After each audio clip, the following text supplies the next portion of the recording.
Welcome to another edition of Points of Interest, brought to you by the Lebanon Area Chamber of Commerce. My name is Paul Boucher. I'm the President and CEO of the Lebanon Area Chamber of Commerce.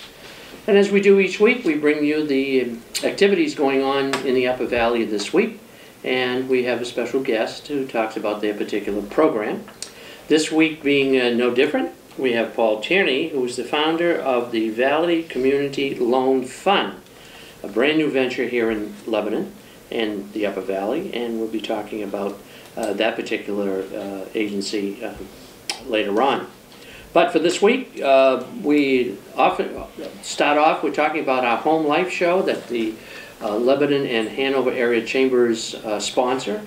This is our 35th year that we do the Home Life show. This year it's called the Home Life Expo.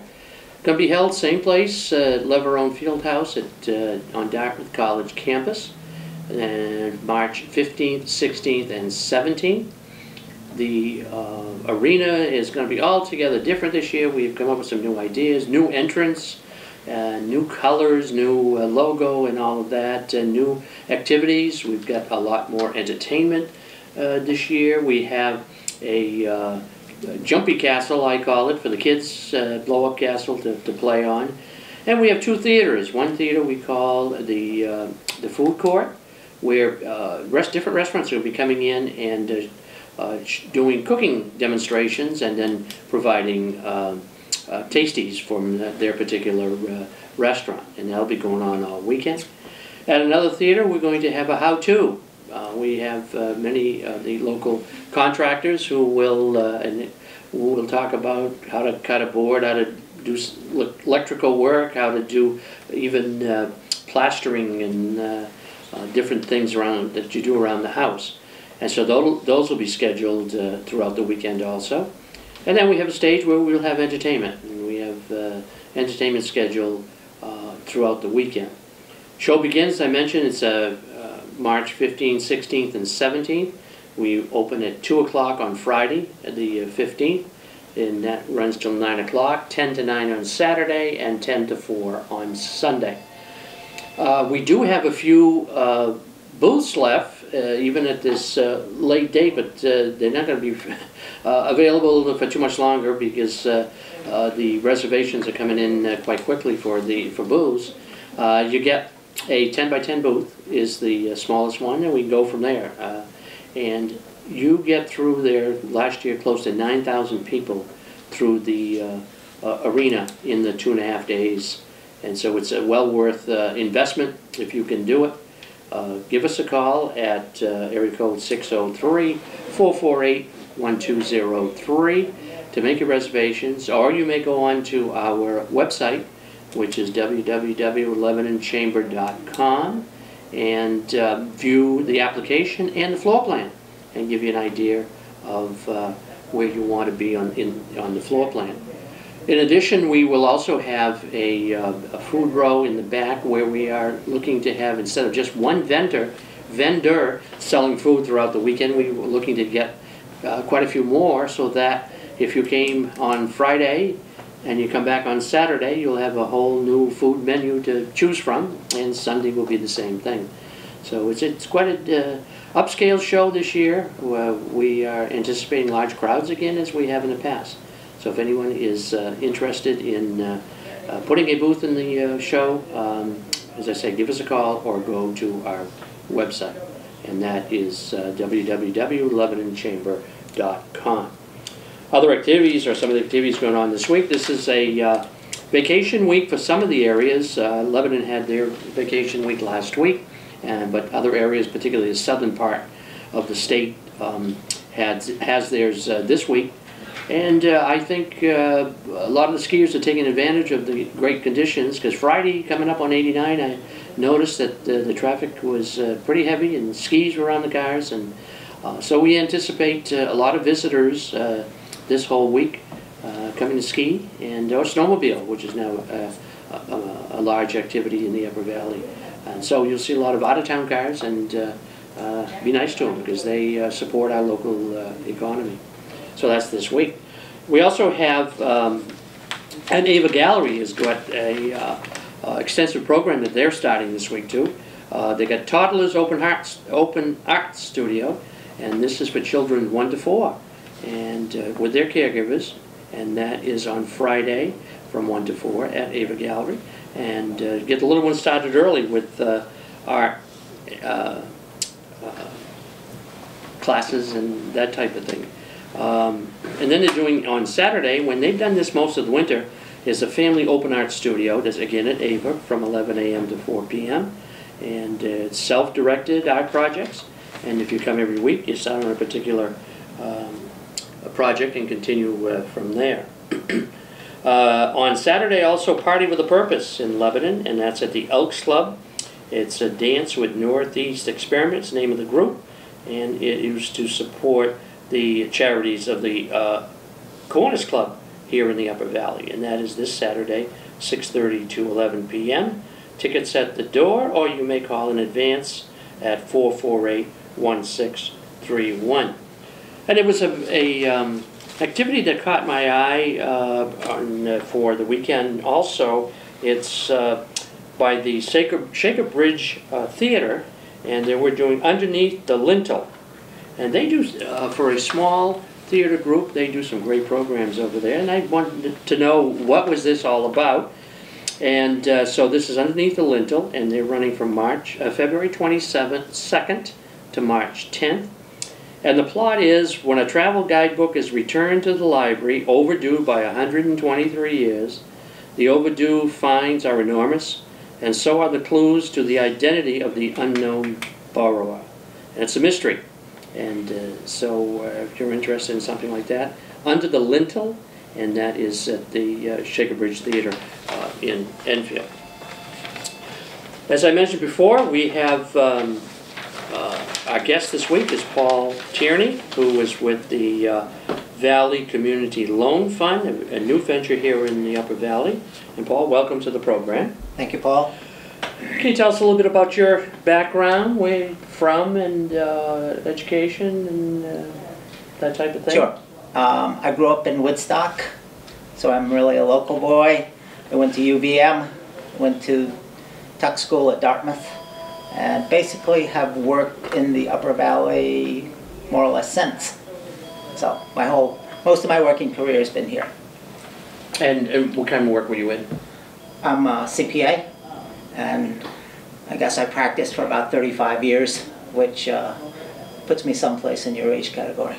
So well, that's what happens, when they say they practice and they retire, by the time they get real good, they retire. That's right. All was practice all before that. It was practice all before that, right. And Paul and I go back to his CPA days at Smith Batch, and then his banking days with Landmark Bank and fellow Rotarian here in Lebanon.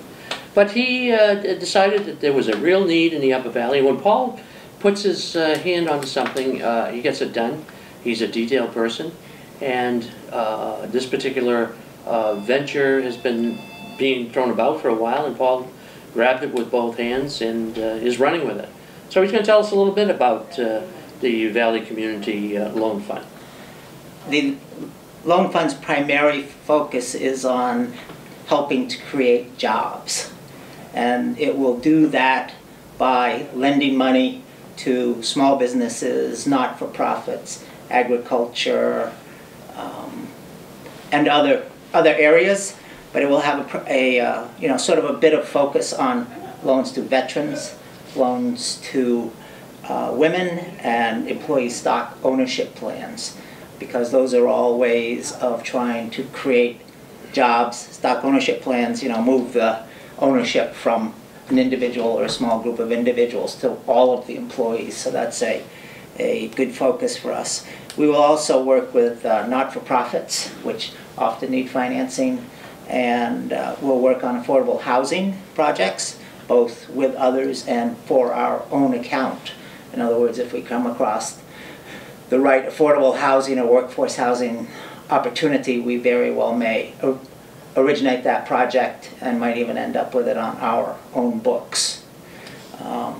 We will also be involved in trying to preserve sort of working open lands with agriculture, and we have an interest in affordable alternative energy projects. So those are some focuses that we have. Community loan funds are basically akin to banks, so that should help you sort of understand what they are. We, however, only make commercial loans. We do not make consumer loans. And we do not have FDIC insurance, so our regulatory burden is a lot less than institutions which have FDIC insurance and banking examiners hanging over their head. So we can be a lot more flexible, and we can also be more proactive with people who want to borrow money from us. As I think you suspect from your background, small businesses really have to have a wide variety of skills. You know, they can't just be, you know, a cabinet maker. They also need to know how to market. They need to know how to do bookkeeping. There are lots of things that they need to know, and most beginning small business people do not have the variety of backgrounds that they really need. So we are planning on having mentors to work with existing businesses and new businesses. Dick Podolik from Hanover has indicated an interest in heading up our mentoring program. He is has run his own business for maybe 20 years. Prior to that was involved in business and has a Harvard Business School degree, so he's pretty sound business person. But we will be looking around the community to find a number of other people with different kinds of skills so that we can, at least in some situations, have somebody who can work with them proactively.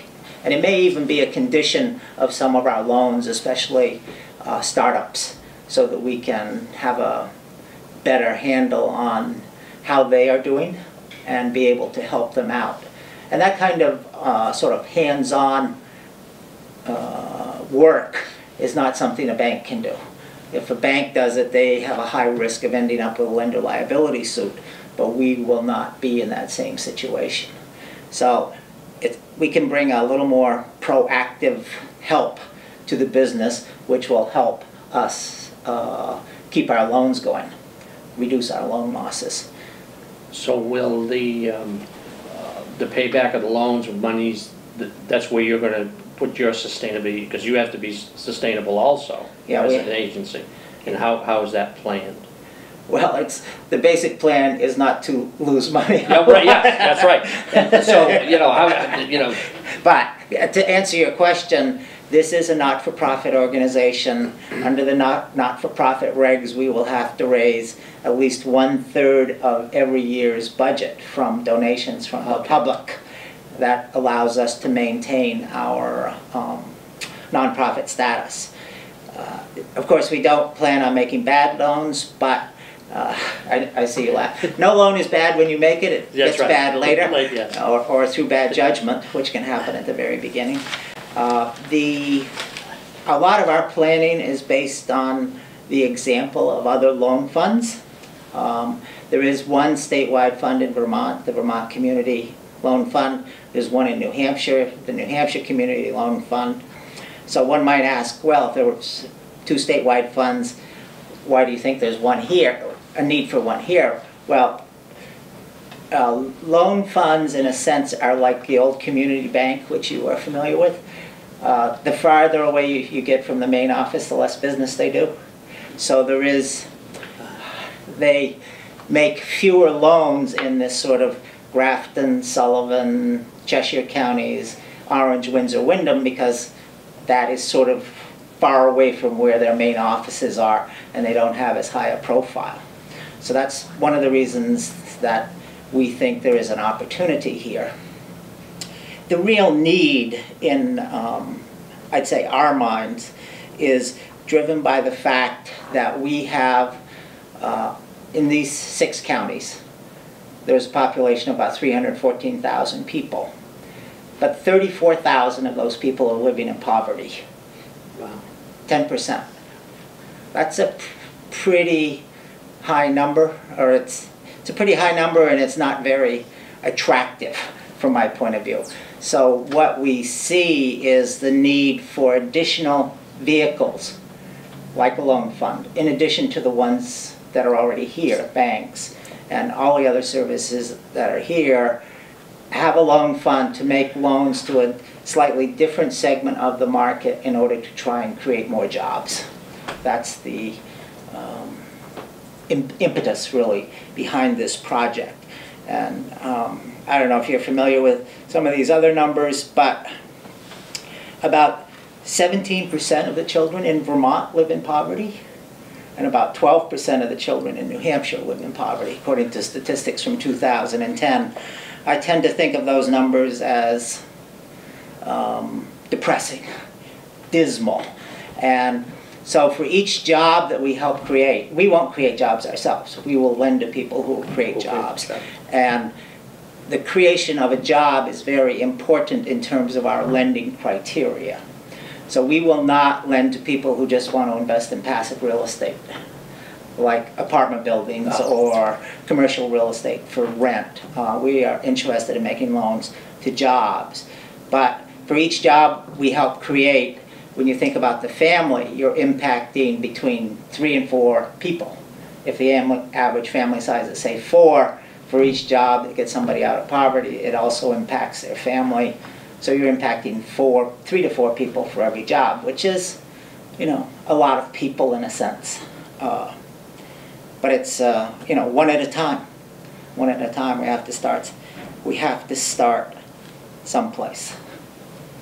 Now, there are other agencies out there we have Grafton County Economic Development Council. We have SCORE.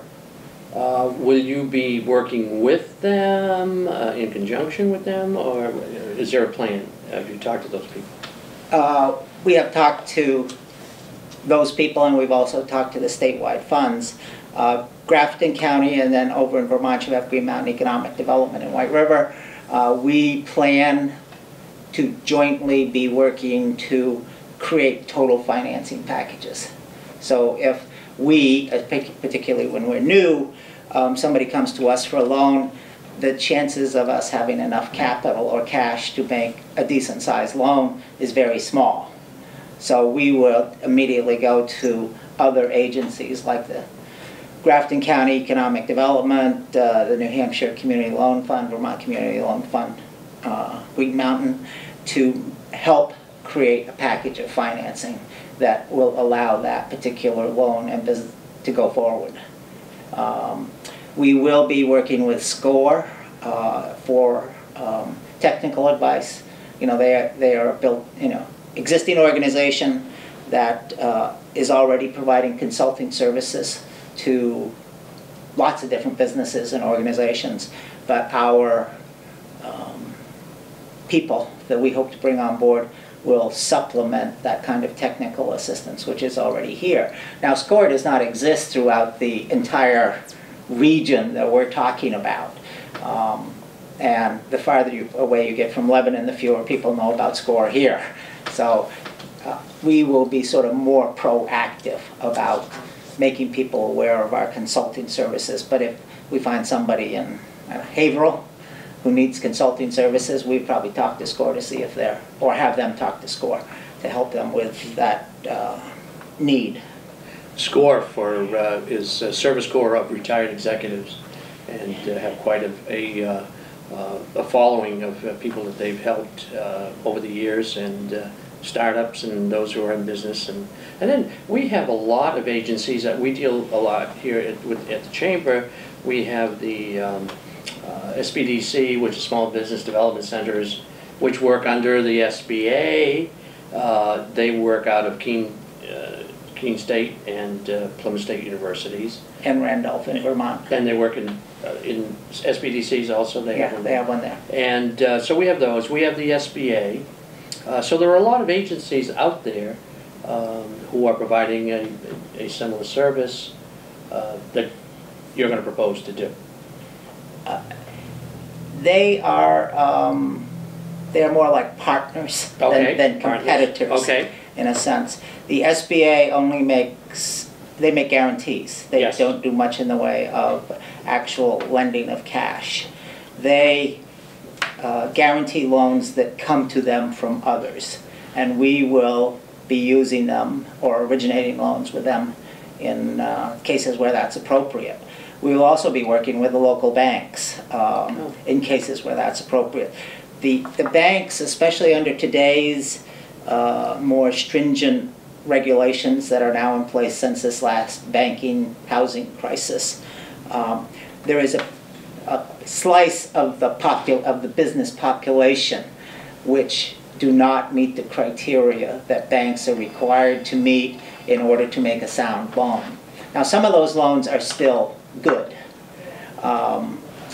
We'll have trouble figuring out which ones those are, or that's part of what we will have to do. So there is a slice of loans that can be made which are still good. They are riskier than what the banks can make under their criteria.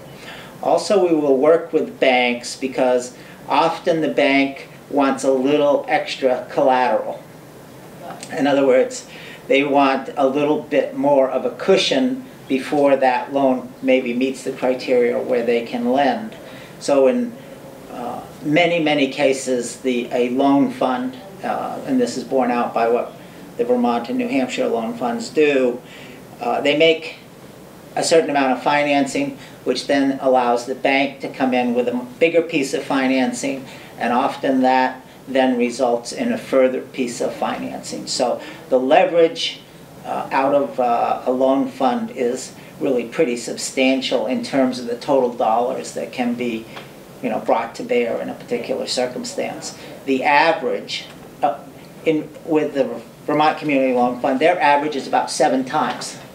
So for every dollar they lend, there's an additional $7 of loans coming in from banks, SBA, okay. And other institutions. Other institutions. So they can be a very effective sort of facilitator of creating economic activity. Okay, starting day one, I come in, I want a $50,000 loan. You said you're looking to at least get contributions. Where else are you going to get your money to make those loans? The initial source of money for these loans, the way we're conceiving to operate, is by donations from the public. Okay. And we will be starting we are starting a capital campaign at this point. The largest source of funding for both Vermont and New Hampshire community loan funds is actually unsecured loans from the public. The public lends, $1,000, low interest rates, to a loan fund, and then the loan fund does its thing, and a year down the road the person wants their money back, so we pay them back with 1 or 2% interest on that. But the vast majority of the money comes from loans from the public.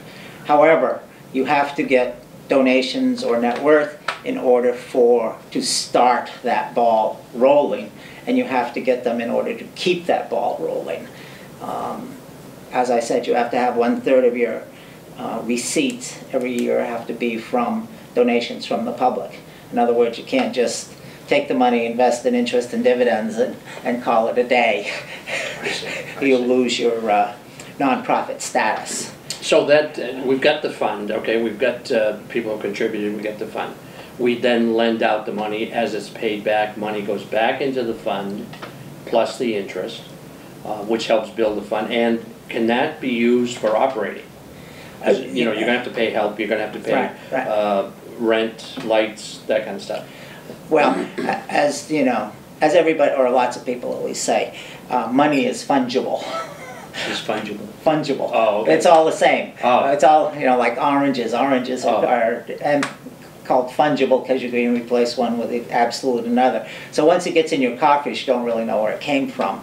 But to your point, the interest will go back to support the operations of the fund. None of these funds are self-sustaining without continuing contributions. Okay.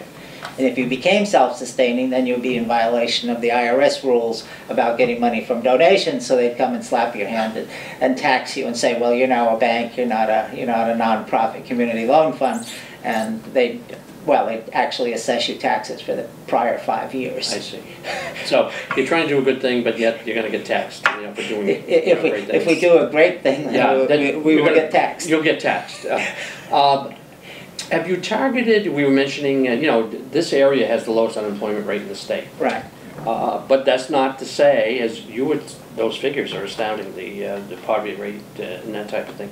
Are you marketing to certain businesses that could hire the most people, I guess, is, you know, if manufacturing of widgets is the thing that's going to bring up a lot of these people with a job, is how you're going to try to gear your marketing?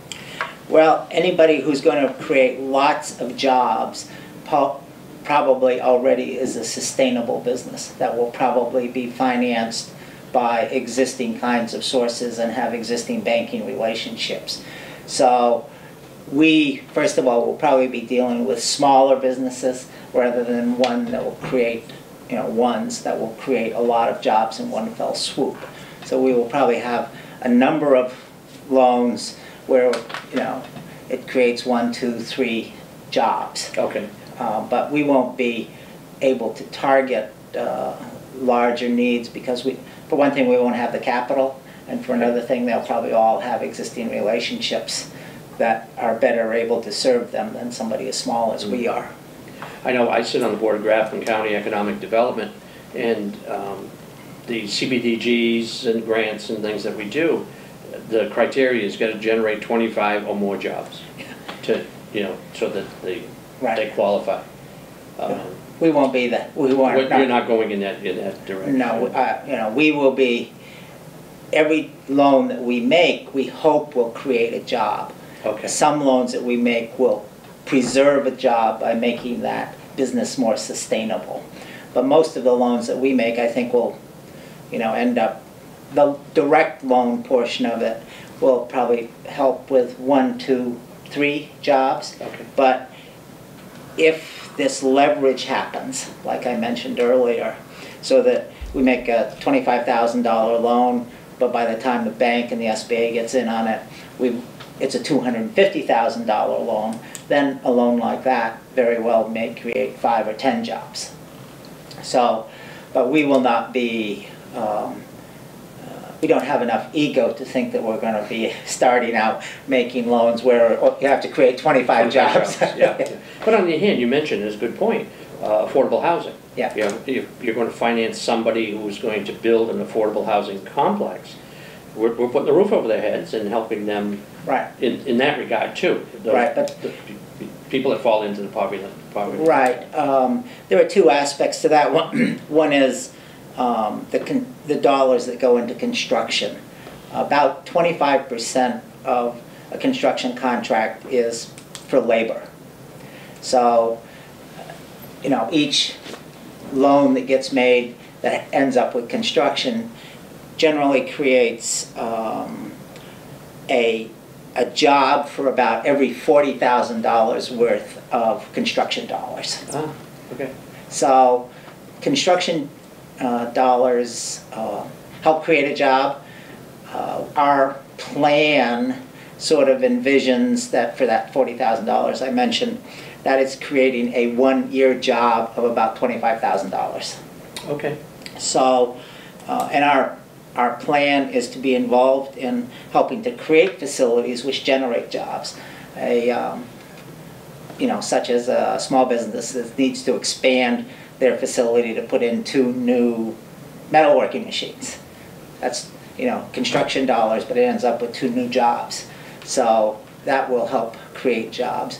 Then one of the sort of beauties of this is that once you have these new jobs that are created, each one of the people who get those salaries then goes out and spends money in the local community.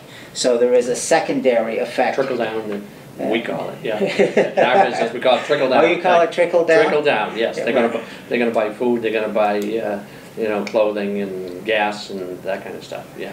We call it the multiplier. The multiplier, okay, yeah. We call it trickle down. So here we are at the end of February 2013. When is the ball going to start rolling that you're going to say, okay, we're ready to make a loan or ask for inquiries? Well, we've already had some inquiries based on the 3 little public service announcements we've had, ran in the Valley News. So we've had a couple of inquiries. I expect that out of this show there will be some more inquiries that come even before we have, you know, a certain amount of capital. But we have made arrangements with both the Vermont Community Loan Fund and the New Hampshire Community Loan Fund so that sort of from day one, from this date forward, we would be able to help somebody arrange financing for through them, or for them really, and we would just act as you know, as an agent, a facilitator in that process. So we could make loans right now. We are currently working on a workforce housing project as a project for ourselves. We're trying to originate a project, and you know, we're doing some other things, which we're working on an an alternative energy solar project that we may help some non-for-profits put together. So, you know, there are things that are sort of happening already that will improve the community or could improve the community and help to start meeting some of these needs which we see. I have to put a shout out for Listen Community Services. You know, I've been on the board for 15 years now, and part of being on the board of Listen has influenced my sort of view of the world, and that's where a lot of my background comes from, about poverty information and the number of poor people that we have in our communities is work that I've done over there. So the Listen, as you probably know, is one of the major meal providers in the Upper Valley. We provide about 18,000 meals a year to people who would have a big risk of going hungry otherwise. As you know, our community thrift shops are the biggest thrift shops in the area, and we're building a new building to make them even bigger. But the thrift shops both recycle clothing so it doesn't go to the landfill, and then it gets recycled basically into people who need clothing but don't want to pay retail prices. So, and some of that clothing is actually given to clients of Right. Listen who really need it. Right. So we sell it and we give it away. We also send about 350 children a year to summer camp. Most people don't even know that that program exists, but it's part of what we do over there. Anyways, Listen is a terrific organization, and they are our fiscal sponsor. In other words, if you make a check to them for the benefit of the loan fund, you can take a charitable donation deduction, even though we ourselves have not yet received our 501c3 letter. So Listen is helping us in that manner. And so if somebody would want to make a donation or send a check, it should be made out to Valley Community Loan Fund, care of Listen Community Services. And using that language allows it to be deductible under the Internal Revenue Code. So you could get a charitable deduction for it. So how would people contact you from this point on? Well, actually the best way to contact me is by sending me an email, and that is ptierney@myfairpoint.net. P. Tierney is P is in poker, T is in Thomas, I-E-R-N-E-Y. And the reason that's the best way to contact me is because I'm not at my office very much. I'm almost always out looking at a project, working on some aspect of this, or working on some aspect of you know, other not-for-profit activities. So, but you can also reach me by calling the Listen phone number, which is 603-448-4553. And there's a voicemail there, and the receptionist also takes messages for me. But email's best because I'm out and around so much. Sure. And I do check my email every day, so it would be pretty quick. Well, Paul, we thank you for being with us today, and wish you luck on your new endeavor. and we'll make an appointment to have you back in 1 year and see where we've gone from here. Well, that'll and be I good. expect great things. I really do. Well, as I mentioned earlier, once you put your mind to something, you get it done. So Well, that's another program of Points of Interest brought to you by the Lebanon Area Chamber of Commerce.